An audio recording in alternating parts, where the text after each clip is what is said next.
Miglė Kisarauskaitė pasirodė ant parketo, čia Timofejeva prieš Eglę Zabotkaitę. Nėra progos metimų iš 3 taškų zonos, Donskichytė prieš Saurazaitę, veržėsi ir viena visus reikalus Dalia Donskichytė.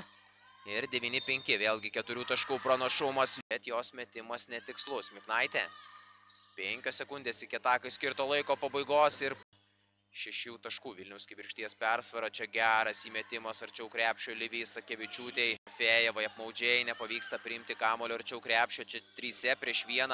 Miknaitės perdavimas Zabotkaitei, Zabotkaitė.